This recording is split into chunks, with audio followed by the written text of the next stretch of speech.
नमस्कार दोस्तों, मैं ऋषि अमो क्लासेस में आपका स्वागत अभिनंदन करता हूं। दोस्तों, लास्ट वीडियो में हम लोगों ने उपराष्ट्रपति तक को कवर किया था। आज के वीडियो में हम शुरू करते हैं केंद्रीय मंत्रिपरिषद के बारे में। दोस्तों, हम आपके लिए देखिएगा एक मिनट। आर ओ और पीसीएस 2025 को जो टारगेट करके हम तैयारी करा रहे हैं, जिसमें पीडीएफ प्रूफ मटेरियल दे रहे हैं, साथ में उसमें 100 प्लस टेस्ट सीरीज हम कवर करा रहे हैं। 100 पे कवर कराएंगे जो प्रीवियस ईयर के बाद में होगा। ठीक है।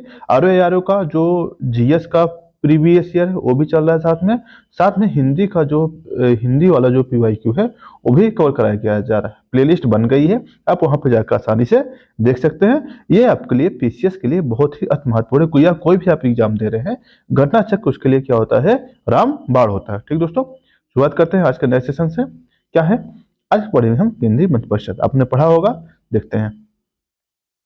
केंद्रीय मंत्रिपरिषद प्रधानमंत्री, कैबिनेट मंत्री और राज्य मंत्री तथा उप मंत्री से मिलकर शामिल होते हैं। यानी अगर पूछा जाए केंद्रीय मंत्रिपरिषद में कौन कौन होता है, पूछा गया प्रश्न है ये, तो उसका कौन कौन होगा? प्रधानमंत्री होते हैं, कैबिनेट मंत्री होते हैं, राज्य मंत्री होते हैं और उप मंत्री शामिल होते हैं।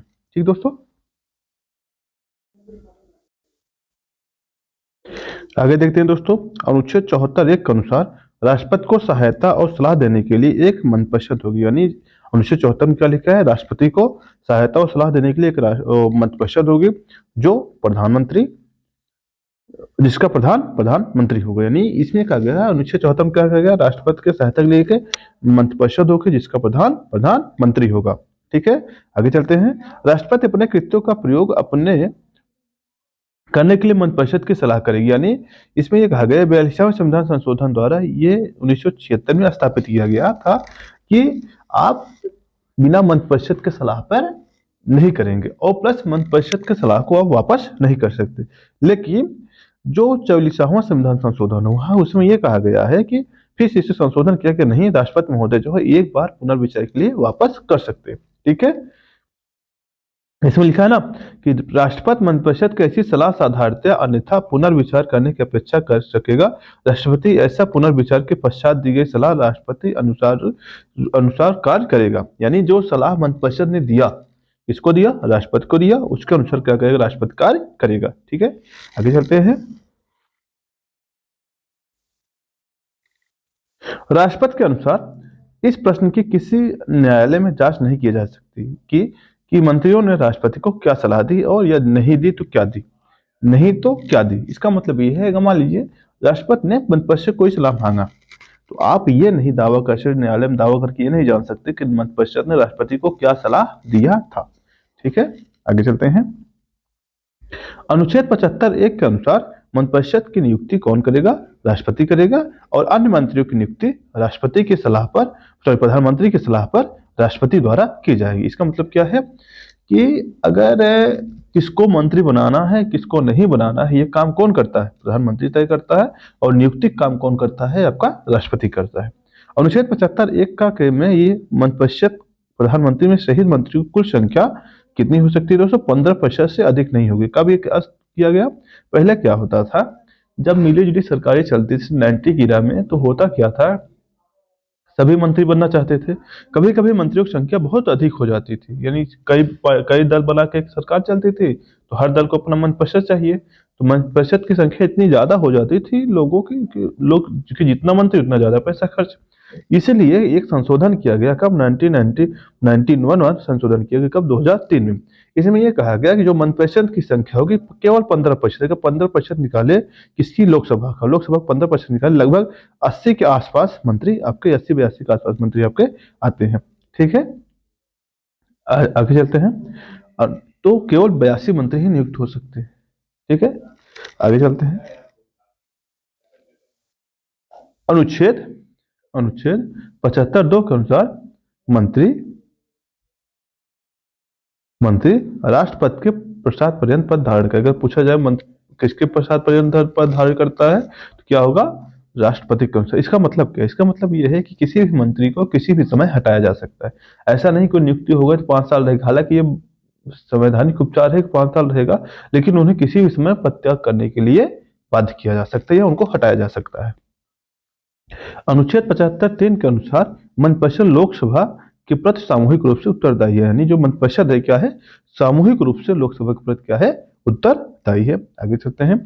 संविधान के मंत्रिमंडल शब्द का प्रयोग सर्वप्रथम 352 में खंड 3 में किया गया। दरअसल हुआ क्या था, एक संविधान संशोधन आया, कौन सा, 52वां संविधान संशोधन, ठीक है। इसी समय सर्वप्रथम जोड़ा गया था दल बदल कानून का, और उसी समय क्या हुआ था कि ये कहा गया 52वां संविधान संशोधन में ये कहा गया था, क्योंकि उसमें एक संविधान संशोधन किया गया, मैं बता रहा हूं आपको।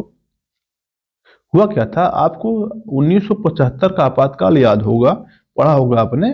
उसमें क्या किया गया था कि एक फोन कॉल के माध्यम से प्रधानमंत्री के राष्ट्रपति महोदय ने आपातकाल लगा दिया था।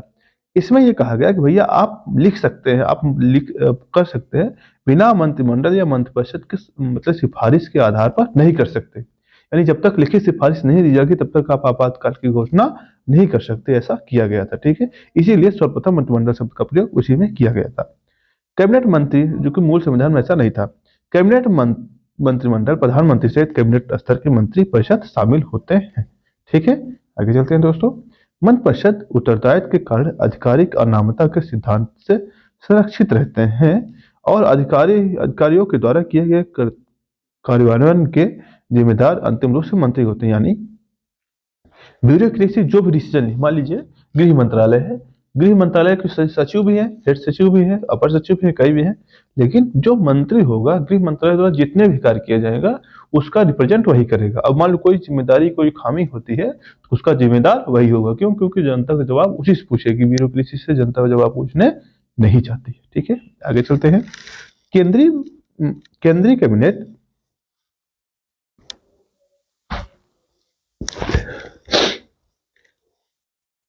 केंद्रीय कैबिनेट सचिवालय सीधे प्रधानमंत्री के अधीन होता है। जो कैबिनेट सचिवालय होता है किसके अधीन होता है?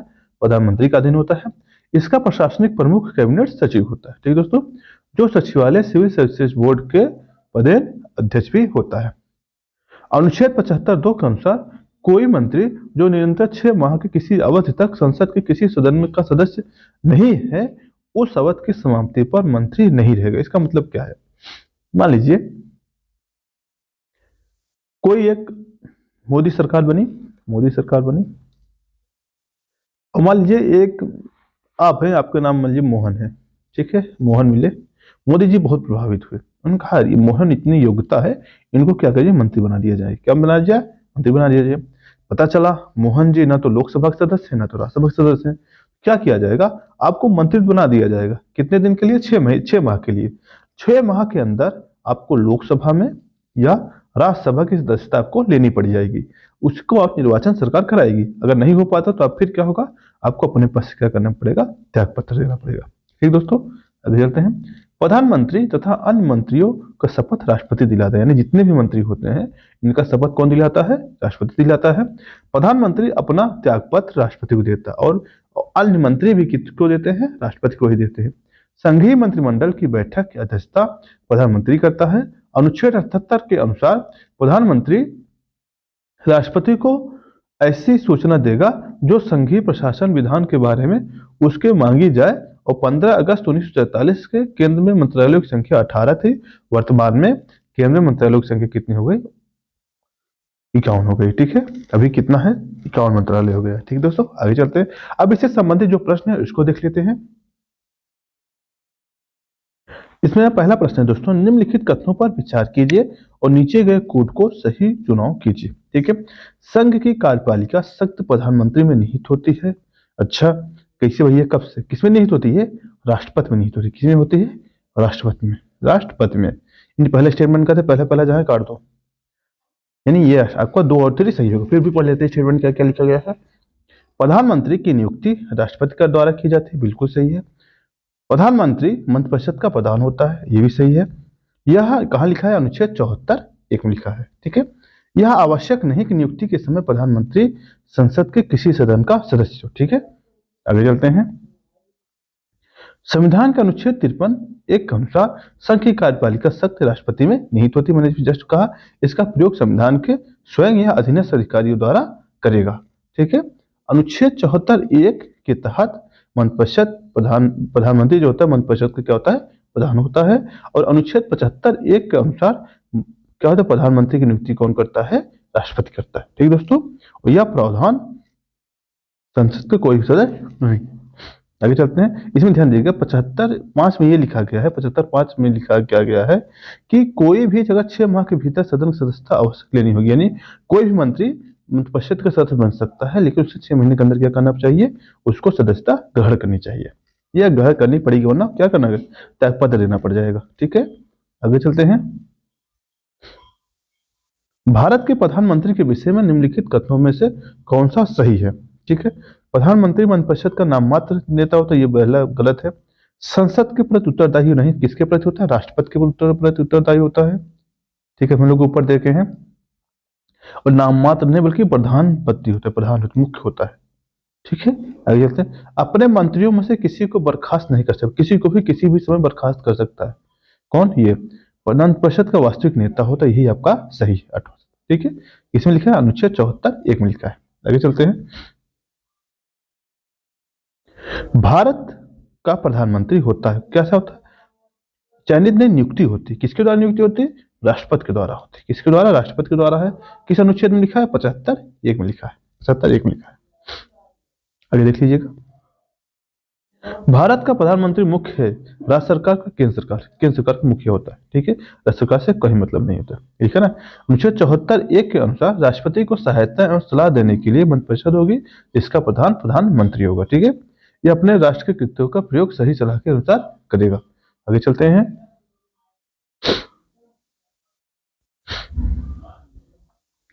भारतीय संविधान का अनुच्छेद 78 में प्रावधान का दायित्व किसको है। अनुच्छेद 78 में यह कहा गया है, क्या कहा गया है कि जो सरकार जो भी कार्य करेगी, जो प्रशासनिक निर्णय लेगी, ठीक है, उसकी सूचना राष्ट्रपति तक पहुंचाएगा। राष्ट्रपति तक पहुंचाएगा। कौन पहुंचाएगा, प्रधानमंत्री पहुंचाता है। ठीक है, समय समय पर राष्ट्रपति पहुंचाता है, उसका दायित्व है। पढ़ लीजिएगा एक बार।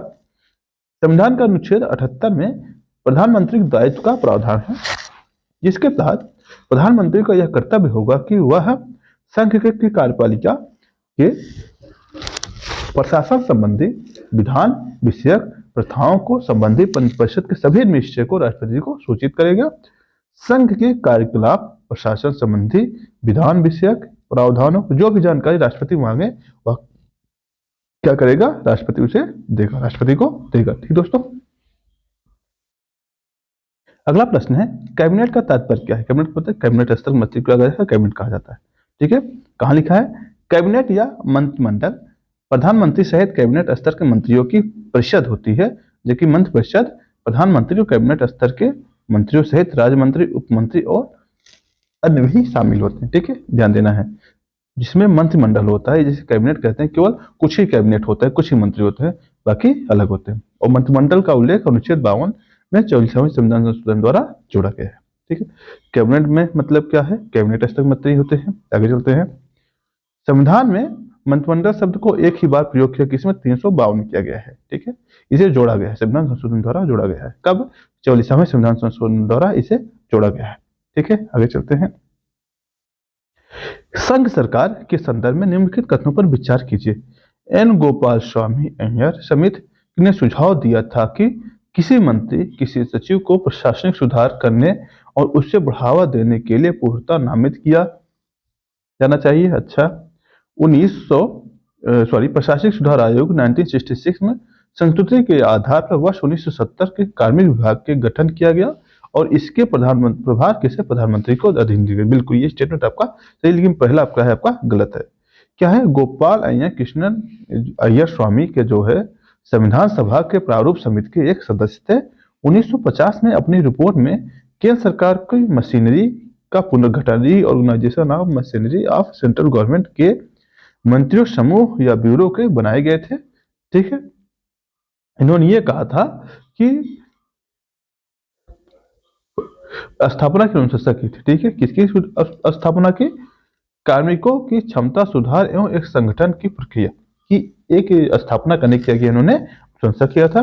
प्रशासनिक सुधार आयोग 1966 में और 1969 ने मतलब क्या मतलब गठन तब हुआ था और इसने अपनी रिपोर्ट दी थी। भारत सरकार की एक मशीनरी पर एक रिपोर्ट को प्रधानमंत्री के प्रत्यक्ष प्रभार के तहत एक पृथक नियमित कार्य विभाग की अनुशंसा करी, यानी जो आपके प्रशासनिक सुधार आयोग था इसने किया था, ठीक है। और जब 1970 में इसका गठन किया कार्य विभाग का। आगे चलते हैं।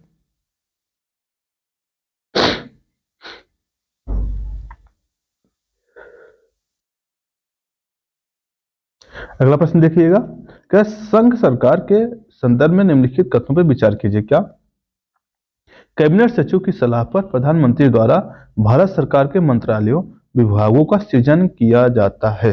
अच्छा, ये कब से होगा? कैबिनेट सचिव कब से सलाह देने लगा प्रधानमंत्री को, ठीक है। मतलब वो भी मंत्रालय सृजन करने में ये सरकार का ही निर्णय होता है। नहीं, पहले स्टेटमेंट गलत है, ये भी गलत है, ये भी गलत है, ये आपका सही है। कैबिनेट सचिव कैबिनेट सचिवालय का प्रमुख होता है, जो सिविल सर्विसेज बोर्ड का प्रधान अध्यक्ष भी होता है। मंत्रालय की विभिन्न गतिविधियों के बारे में एवं पूर्ण कार्य संचालन नियम के बारे में जानकारी प्राप्त करना इसका कार्य होता है, ठीक है। भारत सरकार कार्य आवंटन अधिनियम 1961 के तहत सरकार के मंत्रालय विभाग राष्ट्रपति द्वारा प्रधानमंत्री की सलाह पर सृजित किए जाते हैं। यानी किसी भी मंत्रालय को गठन करना हो तो कौन करेगा? राष्ट्रपति करेगा। किसकी सलाह करता है? प्रधानमंत्री की सलाह करता है, ठीक है। आगे चलते हैं। संसदीय शासन वास्तविक कार्यपालिका सत्य किसके पास होती है? प्रधानमंत्री को होता है। और राष्ट्रपति क्या होता है दोस्तों? नाम मात्र का होता है। राष्ट्रपति क्या होता है? नाम मात्र का होता है, ठीक है। नाम मात्र का प्रमुख होता है। आगे चलिएगा, तुम लोग बार बार देख चुके हैं। राष्ट्रपति भारत सरकार का कार्य अधिक सुविधापूर्ण किए जाने के लिए मंत्रियों उक्त कार्यों का आवंटन के लिए नियम बनाएगा। बिल्कुल सही है। भारत सरकार की समस्त कार्यपालक कार्यवाहियां प्रधानमंत्री के नाम से की जाती नहीं, किसके नाम से की जाती है? राष्ट्रपति के नाम से की जाती है। किसके नाम से की जाती है? राष्ट्रपति के नाम से। ये स्टेटमेंट आपका गलत है, यानी पहला आपका सही है। हम लोग देखे थे एक्सप्लेनेशन में, याद है क्या?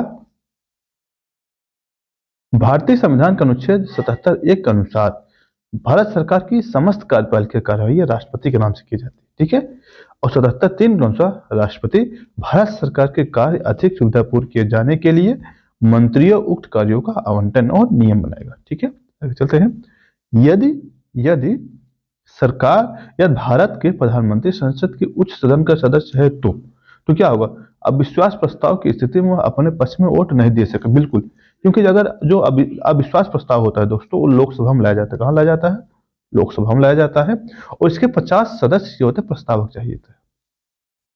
होता क्या है, अगर लोकसभा में आया तो इसलिए सिर्फ लोकसभा के सदस्य इसके पक्ष में मतलब विपक्ष में मतदान कर सकते हैं, लेकिन राज्यसभा के जो सदस्य हैं वो नहीं कर पाएंगे, ठीक है। आप सोचिए जरा, अगर लोकसभा में प्रस्ताव लाया गया, कहा लोकसभा में लाया गया यह प्रस्ताव, तो लोकसभा के सदस्य क्या करते हैं? इस पे मतदान कर सकते हैं। तो राज्यसभा तो कर नहीं सकता। इसीलिए अगर प्रधानमंत्री जो होगा उच्च सदन यानी राज्यसभा का सदस्य होगा तो उसका मतदान नहीं कर सकेगा, ठीक दोस्तों। ठीक है, तो उम्मीद करते समझ में आया होगा। देखिए, प्रधानमंत्री या मंत्रिपरिषद कोई भी सदस्य किसी भी सदन का सदस्य हो सकता है, तो पता ही आपको। लेकिन अगर वह अविश्वास प्रस्ताव उस सदन के सदस्य तो वोट नहीं कर पाए, समझा चुके हैं, वही चीज लिखा है नीचे, आप पढ़ लीजिएगा। भारतीय संविधान के निम्नलिखित प्रावधानों में कौन सा प्रावधान मंत्रिपरिषद की नियुक्ति पदच्युत की विवेचना करता है? कौन करता है? 75 अनुच्छेद 75 में किया गया है। क्या अनुच्छेद 75 कौन सा? मंत्रिपरिषद की नियुक्ति और पदच्युत को विवेचित करता है, ठीक है। और अनुच्छेद 75(1) में किसका है दोस्तों? प्रधानमंत्री की नियुक्ति है। कौन करेगा? राष्ट्रपति करता है। और अनुच्छेद 75(2) के अनुसार कौन करता है? अन्य मंत्रियों की नियुक्ति करता है। और किसके अनुसार होते हैं? राष्ट्रपति के प्रसादापर्यंत रहते हैं, ठीक है। किससे? राष्ट्रपति प्रसाद पर्यंत मतलब है जब भी राष्ट्रपति चाहेगा भाई साहब आप गड़बड़ है तो गेट आउट, ठीक है। आगे चलते हैं।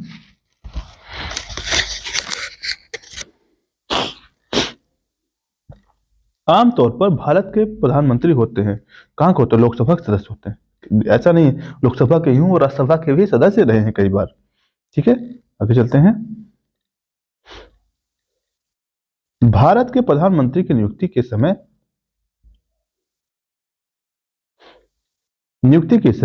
कौन सा जरूरी नहीं है? जरूरी नहीं है क्या? कौन सा ऐसा कंडीशन जो नहीं जरूरी नहीं है कि वह संसद के दोनों सदनों में किसी में से एक का आवश्यक रूप से सदस्य हो, परंतु 6 माह के अंदर अंदर आवश्यक रूप से दोनों सदनों में से एक सदन का सदस्य होना चाहिए। स्टेटमेंट बिल्कुल सही है। जरूरी नहीं कि वह संसद के दोनों सदनों में से एक का सदस्य अवश्य रूप से है, परंतु उसे 6 माह के अंदर लोकसभा का सदस्य होना चाहिए। ऐसा नहीं है, लोकसभा ने किसी भी सदन को हो सकता है। ठीक है, संसद के दोनों सदनों में से एक का अवश्य रूप से सदस्य होना चाहिए, ऐसा भी नहीं कंडीशन है। आवश्यक रूप से लोकसभा का सदस्य होना चाहिए, ऐसा भी नहीं।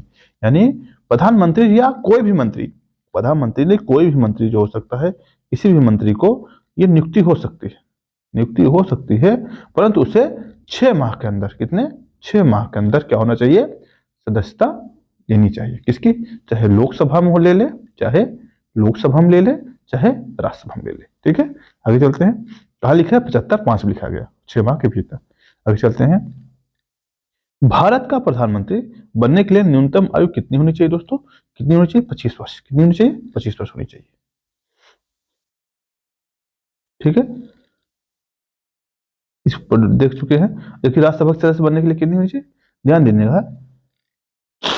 इस चीज में आपको समझा दो, अगर मान लो कोई प्रधानमंत्री बनता है, अगर लोकसभा का सदस्य है, तो उसके लिए तो 25 वर्ष होगा, बात सही है। लेकिन अगर राज्यसभा का सदस्य हो, कितना होना चाहिए, 30 वर्ष होना चाहिए। ठीक है, दोनों में से एक, दोनों में से एक। अगर लोकसभा कोई है तो 25 वर्ष होगा तो प्रधानमंत्री बन सकता है।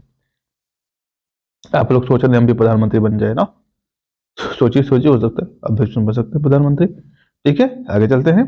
प्रधानमंत्री वो लोकसभा के द्वारा चुना जाता है, गलत है। संसद द्वारा चुना जाता है, नहीं, राष्ट्रपति द्वारा नियुक्त किया जाता है। किस अनुच्छेद के तहत, अनुच्छेद 75(1) के तहत। ठीक है, आगे चलते हैं।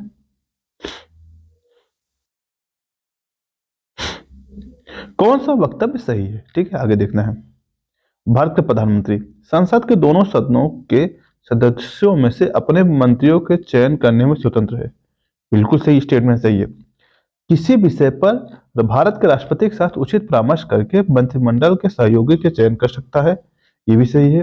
अच्छा, अपने मंत्रिमंडल मंत्री रूप में से काम करने के लिए व्यक्तियों का चयन करने में पूर्णतः विवेक का प्रयोग करता है, बिल्कुल ये भी सही है। अच्छा, अपने मंत्रिमंडल के सहयोगी चयन करने के लिए सीमित शक्तियां रखता है, स्वविवेक का प्रयोग करता है। देखिए ये गलत है और ये भी गलत है। क्यों, क्योंकि दोनों सदनों में से किसी सदस्य को नहीं, किसी भी को, किसी को, मतलब कोई रोड पे चलता इंसान होगा उसको भी वो मंत्री बना सकता है, उसको भी मंत्री बना सकता है। लेकिन वो 6 माह के अंदर क्या कर सदस्यता दिलवाएगा, यानी पूरे रूप से किसी भी व्यक्ति को नहीं, किसी भी व्यक्ति के लिए वो चयन कर सकता है। ठीक है, जरूरी नहीं हो सदन का सदस्य। जो व्यक्ति संसद का सदस्य नहीं है, केंद्रीय मंत्री रह सकता है, कितने माह तक, 6 माह तक। हमने बताया ना, अगर संसद सदस्य नहीं है तो 6 माह तक को क्या सकता है, मंत्री बना रह सकता है। ठीक है, आगे चलते हैं। भारत में वह मंत्री जो संसद के सदनों में से किसी एक सदन का भी सदस्य नहीं है, कितने माह तक मंत्री हो सकता है, 6 माह तक रह सकता है। उसके बाद क्या, उसको पद को खाली करना पड़ेगा। ठीक है, भारत की संसद के संबंध में निम्नलिखित कौन सा कथन सही नहीं है। संविधान में एक संसदीय प्रणाली की सरकार की प्रावधान है, नहीं, ऐसा नहीं है। सॉरी, एक संसदीय प्रणाली का प्रावधान है, बिल्कुल, ये सॉरी माफ करिएगा, स्टेटमेंट मुझे दिमाग में आया, एक अध्यक्ष। ठीक है, ये बिल्कुल स्टेटमेंट सही है आपका। संसद का प्रमुख कार्य मंत्रिमंडल का प्रावधान करना है। अच्छा, मंत्रिमंडल के सदस्य निम्न सदन के सदस्य तक सीमित नहीं, ये स्टेटमेंट गलत है। मंत्रिमंडल का कोई भी सदस्य जो है, चाहे राज्यसभा का हो, चाहे लोकसभा का हो, या कोई भी व्यक्ति बन सकता है मंत्रिमंडल का सदस्य। 6 माह के अंदर बस उसे सदस्यता देना पड़ेगा। ठीक है, आपका जल्दी आगे चलते हैं। भारत के प्रधानमंत्री किसके प्रति जवाब देते होते हैं, तो राष्ट्रपति के प्रति होता है, लोकसभा के प्रति होता है, राज्यसभा के प्रति होता है, मंत्रिमंडल के प्रति। किसके प्रति होता है बताइएगा, किसके प्रति होता है, या लोकसभा के प्रति। आपने पढ़ा होगा अनुच्छेद 75 के अनुसार, क्या, लोकसभा के प्रति उत्तरदायी होता है। पूरा मंत्रिपरिषद किसके प्रति होता है, लोकसभा के प्रति, लोकसभा के प्रति। ठीक है, आगे चलते हैं। अनुच्छेद 75(3) के में मंत्रिपरिषद सामूहिक रूप से लोकसभा के प्रति क्या होता है, उत्तरदायी होता है। ठीक है, आगे चलते हैं। मंत्रिपरिषद सामूहिक रूप से उत्तरदायी होता है लोकसभा पर, बिल्कुल सही है। संवैधानिक बाध्यता के अंतर्गत 75(3) के अनुसार 74 74(3) में ऐसी व्यवस्था नहीं की है, सिर्फ 75(3) में। यह संवैधानिक बाध्यता, संवैधानिक बाध्यता क्यों है, क्योंकि 74(3) में 75(3) में ऐसा लिखा गया है। ठीक है, 1 2 3 सही है। ठीक है, आगे चलते हैं।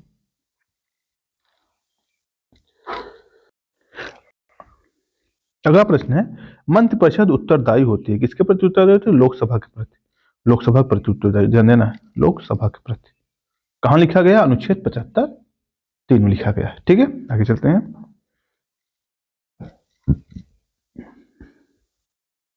जस्ट ऊपर देख लिए हैं, ये देख लिए हैं, देख लिए हैं। आगे चलते हैं, नया प्रश्न है, भारतीय संविधान के अंतर्गत निम्नलिखित कथनों पर विचार कीजिए। मंत्रिपरिषद लोकसभा के प्रति उत्तरदायी होती है, प्रति सामूहिक रूप से उत्तरदायी होती है, बिल्कुल सही है। संघ के मंत्री प्रधानमंत्री पश्चात पद धारण कर, नहीं, प्रधानमंत्री नहीं बल्कि राष्ट्रपति के प्रति, राष्ट्रपति के पश्चात पर्यंत क्या करता है? पद धारण करता है। किसमें लिखा है? 75(2) में लिखा गया है। ठीक है, तो यानी दूसरा स्टेटमेंट गलत है, दूसरा गलत है, पहला सही है। पूछा क्या है? कौन सा स्टेटमेंट? विचार कीजिए। सही केवल सही कौन सा? केवल एक सही है, केवल एक सही है। ठीक है, आगे चलते हैं।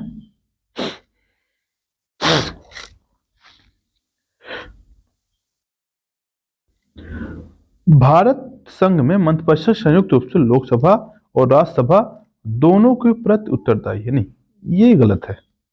केवल लोकसभा के प्रति गलत है, एक गलत है, यानी आप एक गलत जैसे काटेंगे तो आपका ऑप्शन ये सही हो गया। ठीक है, आगे चलते हैं। जैसे देख लीजिए हैं, केंद्र में मंत्रिपरिषद संसद के प्रति सामूहिक रूप से उत्तरदायी होती है। स्टेटमेंट अगर संसद की जगह अगर लोकसभा लिखा होता यहाँ पर, स्टेटमेंट ज्यादा सही था। ठीक है, ठीक, आगे पढ़ते हैं। संघीय मंत्री राष्ट्रपति के प्रति पश्चात पद धारण करता है, ये बात सही है। विधि निर्माण हेतु प्रस्ताव प्रधानमंत्री राष्ट्रपति को सूचित करेगा, ये दूसरा भी स्टेटमेंट आपका सही है, नहीं 2 और 3 आपका सही है। देखिए ना, 75(2) तक हम लोग देख चुके हैं, 50 पर्यंत तक। इसमें क्या सामूहिक रूप से उत्तरदायी है, किसके? लोकसभा के प्रति। लेकिन इसमें 78 में लिखा है क्या? प्रधानमंत्री का कर्तव्य है कि वह संघ के कार्यपालिका प्रशासक संबंधी विधान क्या करेगा? मंत्रिपरिषद राष्ट्रपति को सूचित करेगी। कोई भी निर्णय जब लेगा तो क्या करेगा? राष्ट्रपति को सूचित करेगा। ठीक है, आगे चलते हैं। निम्नलिखित में से किसका संविधान में स्पष्ट रूप से उल्लेख नहीं है? देखते हैं। वित्त मंत्री को निम्न सदन का सदस्य होना चाहिए। अच्छा, ऐसा कहीं लिखा है क्या? अच्छा, यदि प्रधानमंत्री प्रधानमंत्री यदि निम्न सदन का बहुमत खो देता है तो उसे त्यागपत्र देना चाहिए। ध्यान देना है, यह जो है अपनाया तो जाता है, यह परिपाटी अपनाया तो जाता है कि अगर लोकसभा में उसकी बहुमत नहीं है, किसमें? लोकसभा में बहुमत नहीं है, तो उसे क्या कहता है? अपने पद से खाली करना पड़ेगा। बट ऐसा प्रावधान किसी संविधान में लिखा नहीं गया है। ठीक है, प्रधानमंत्री यदि निम्न सदन लोकसभा का बहुमत खो देता है तो वह त्यागपत्र देगा, इसका संविधान में कहीं भी उल्लेख नहीं है। ध्यान देना, क्या है? कहीं भी उल्लेख नहीं लिखा गया है, यह परंपरा पर होता है। ठीक है, परंपरा के अनुसार त्यागपत्र दे देता है। भारतीय राजनीतिक व्यवस्था में कार्यपालिका के अधीन रहकर कार्य करते कौन करता है? विधायिका। विधायिका जो है कार्यपालिका के, मतलब कार्यपालिका किसके अधीन काम करते हैं? विधायिका के, यानी विधायिका क्या है? आपकी सर्वोपरि है। संसदात्मक शासन प्रणाली अपनाई गई है भारत में। भारतीय राजनीतिक व्यवस्था में कार्यपालिका विधायिका के अधीन रहकर कार्य करती है। ठीक है, जो मंत्रिपरिषद है, चूंकि क्यों ऐसा कहा गया है? क्योंकि जो मंत्रिपरिषद होती है, आपको मंत्रिपरिषद होती है, वो क्या है? किसके प्रति उत्तरदायी है? लोकसभा के। लोकसभा के प्रति उत्तरदायी, इसका मतलब कि लोकसभा क्या है? विधायिका है, और मंत्रिपरिषद क्या है? कार्यपालिका है। यानी ये कार्यपालिका किसके प्रति उत्तरदायी हुए? विधायिका के। इसका मतलब क्या है? विधायिका क्या है? आपकी सर्वोपरि है। ठीक है, आगे चलते हैं। यानी इसके अंतर्गत ही कार्यपालिका आपकी कार्य करेगी। निम्नलिखित में से कौन सा प्रस्ताव भारतीय मंत्रिपरिषद में रख सकती है? अविश्वास प्रस्ताव। अविश्वास प्रस्ताव कौन लाता है? विपक्ष लाता है, ये भी संविधान में लिखा गया है। भर्त्सना प्रस्ताव और स्थगन प्रस्ताव, ये दोनों, ये सब विपक्ष लाता है। विश्वास प्रस्ताव जो होता है, जिसे विश्वास प्रस्ताव लाते हैं जब सरकार कोई मतलब बहुमत सिद्ध करती है, तो उसके बाद विश्वास प्रस्ताव लाती है। ये कौन करता है? सरकार ही पेश करती है। ठीक है, तीसरे मोशन ऑफ कॉन्फिडेंस कहा जाता है। संसद में विश्वास प्रस्ताव या समर्थन प्रस्ताव सरकार के द्वारा रखा जाता है। इस प्रकार के प्रस्ताव को संसद यानी लोकसभा में ही स्वीकृति अथवा अस्वीकृति किया जाता है। ठीक है, सरकार विश्वास प्रस्ताव संसद में तभी लाती है जब लोकसभा या अपने बहुमत सिद्ध करना होता है। अविश्वास प्रस्ताव मंत्री या उसके मंत्रिपरिषद का या उनमें कोई एक सदस्य के लिए रख सकता है। ठीक है, आगे चलते हैं। यदि किसी सदन के सदस्य को द्वारा बहुमत या अविश्वास प्रस्ताव पास होने पर मन पश्चात त्याग पत्र देना पड़ता है, किसको? लोकसभा के। ठीक है, यानी कि अगर लोकसभा में प्रति अविश्वास प्रस्ताव पारित हो जाता है तो क्या होगा? उसे त्याग पत्र देना पड़ता है। लेकिन ध्यान दीजिएगा, जो अविश्वास प्रस्ताव होता है यह राज्यसभा में नहीं लाया जाता। क्या है? राज्यसभा में नहीं लाया जाता, केवल लोकसभा में ही लाया जाता है। त्याग पत्र देने के बाद मंत्री को अपने भारत में एक मंत्री को अपने त्यागपत्र के विषय में लोकसभा के व्यक्तिगत वक्तव्य देने के लिए किसके अनुमति की आवश्यकता होती है? स्पीकर। भाई आपको लोकसभा में कुछ भी बोलना है बिना स्पीकर की अनुमति से आप नहीं बोलेंगे। कहाँ लिखा गया है? ये लोकसभा प्रक्रिया संचालन नियम 199 के अंतर्गत मंत्री को अपने त्यागपत्र के विषय में लोकसभा में व्यक्तिगत वक्तव्य देने के लिए स्पीकर की अनुमति की आवश्यकता होती है। यदि मंत्री वक्तव्य नहीं देना चाहता तो स्पीकर उसको त्यागपत्र के विषय में बोलने के लिए बाध्य नहीं कर सकता। ठीक है, मंत्रिपरिषद के विरुद्ध अविश्वास प्रस्ताव लाने के लिए लोकसभा में कितने सदस्य की आवश्यकता होती है? 50। ठीक है, यह है संसदीय संचालन नियम 198 के तहत लाया जाता है। कितने सदस्य होने चाहिए? 50 सदस्य होने चाहिए। ठीक है दोस्तों, आगे चलते हैं। ये भी फिर से वही प्रश्न है, 50 सदस्य होने चाहिए।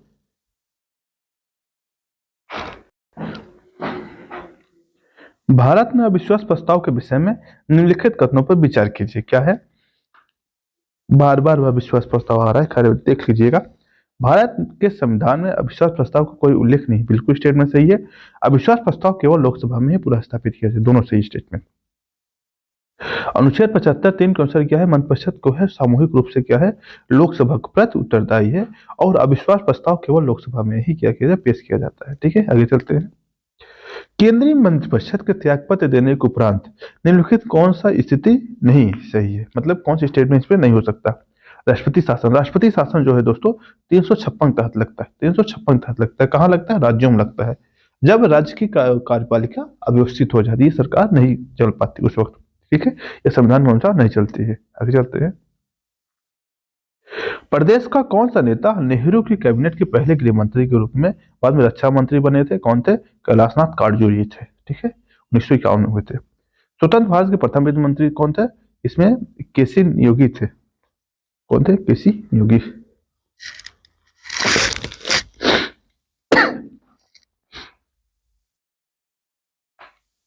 स्वतंत्र भारत के प्रथम वित्त मंत्री, माफ करिएगा, KR काटमूर्ति चट्टी थे, जो कि 15 अगस्त 1947 से 17 अगस्त 1948 तक पद पर रहे। उन्होंने स्वतंत्र भारत का पहला केंद्रीय बजट 26 नवंबर 1947 को प्रस्तुत किया था। ठीक है, जॉन मेथाई वित्त मंत्री के रूप में नियुक्त किए गए 1948 में। इसके बाद जॉन मेथाई हुए थे। किसी योगी जो थे योजना आयोग के अध्यक्ष उपाध्यक्ष हुए थे। भारत में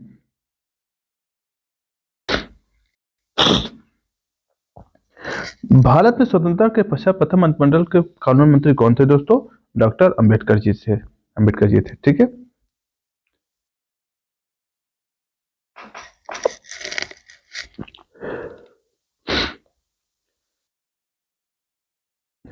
दोस्तों कॉन्सेप्ट वाला टॉपिक खत्म हो चुका है लगभग।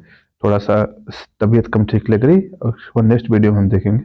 ठीक है, आज के लिए इतना ही। इसके लिए धन्यवाद।